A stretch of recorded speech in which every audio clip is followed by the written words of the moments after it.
الرحيم.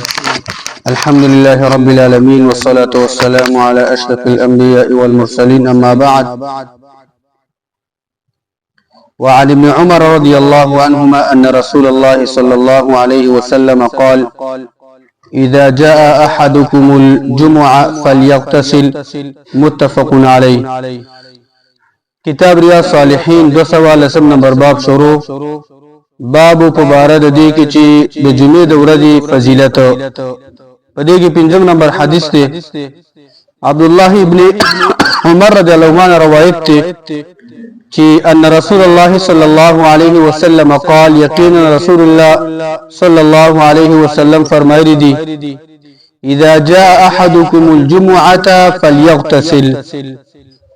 مؤمنان مسلمانانو کله چې بتاسو کې یو کس د جمعې په ورځ باندې د جمعې مانځه ته راځي، جمعات ته راځي، فليغتسل، پس هغه د غسل وکي، هغه د ځان وینځي لکه سړی چې د جنابت دغه شان سړی چې د جنابت نه غسل کوي لامبي، دغه شان ته غسل دی د جمعې د ورځې ته هم وکي، د جمعې مانځه ته.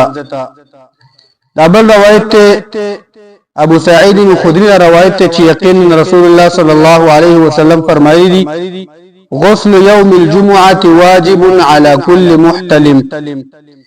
د جمعې د ورځې غسل او لمبل دا واجب دی، لازم دی په هر یو بالغ انسان باندې. دا دوه روایتونه متفق علیه بخاری مسلم روایت کړی دي. دلته د الله پیغمبر صلی الله علیه وسلم حکم هم کړی دی او لفظ د واجب هم ویل دي چې یاره دا واجب دی، یعنی دا لازم دی او دا کول پکار دی. خو دې نه معنی دا نه چې دا فرض دی، که چا ونه کړ دا ګناهګار دی، نه بلکې دی غسل نه سنت مؤکد لازم دی او سنت مؤکد حکم ته اخستل کیږي، یعنی دا ډیر زیاته پکار ده او ډیر کوشش باید مومن مسلمانانو کې چې د جمعې د ورځې جمعه ته چې راځي هغه باید غسل وکړي، که چا ونه کړو هغه ګناهګار دی په دې باندې. خدای الله پیغمبر صلی الله علیه وسلم تاکید ذکر کړل چې د جمعې د ورځې غسل د بالغ انسان مقیم او روح وي او ورلخي وي، دا د غسل وکړي او جمعه ته راشي. نمبر حدیث ته وعن سمرة رضي الله عنه قال: قال رسول الله صلى الله عليه وسلم. سمرة روایت رضی الله عنه دا وی چې رسول الله صلی الله علیه وسلم فرمایلی دي: من توضأ يوم الجمعة فبها ونعمت. چا چې د جمعې د ورځې او داس وکړو نو دام خدو، دا خبره ده الله پیغمبر فرمای، یعنی وسره فکر کې او داس وکي او جمعه ته د جمعې د منظر پر راشي او د الله پیغمبر فرمای دام خکار دی، یعنی سره بدینو ګناګاری کې چې غسل پرې ده او سره پاودس وکي او جمعه ته راشي. ومن اغتسل فالغسل افضل.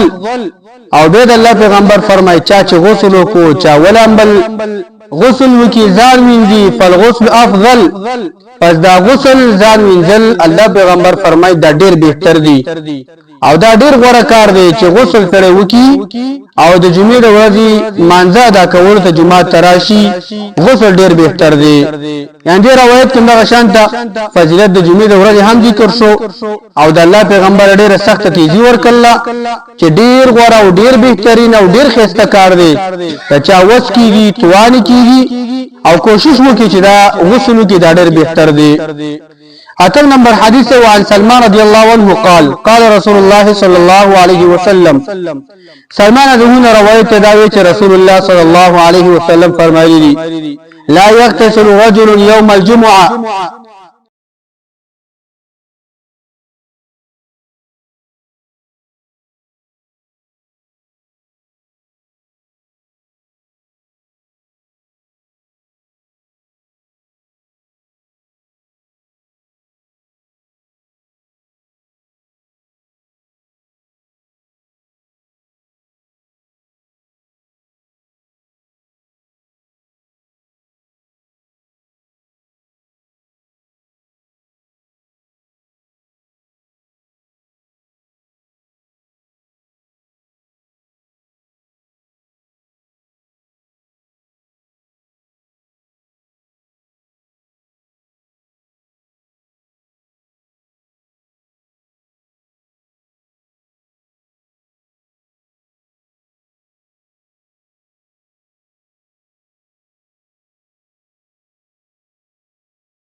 ګناهونه الله تعالی مؤمن مسلمان ته کې هغه معاف کوي.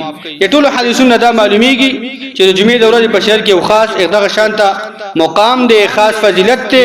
الله موږ تاسو ته د بخښنې د پاره مقرره کړی دا. الله موږ تاسو ته د لپاره مقرره کړی دا چې الله ته نږدې شو، ګناهونه به الله تعالی ته دغه شانته هغه موږ تاسو په خپل ګناهونه هغه معاف کو. ډیر معمولی ګنټه یو نیمه دوه تکلیف دی، خو ان شاء الله په دې باندې با ډیر زیات دغه شاده ستاسو په جون کې خیر او برکت او په آخرت کې سره پر جنت او د رب العالمین رضا ته ملوش. الله دې موږ د عمل کو توفیق ورکړي. وصلی الله علی نبینا محمد.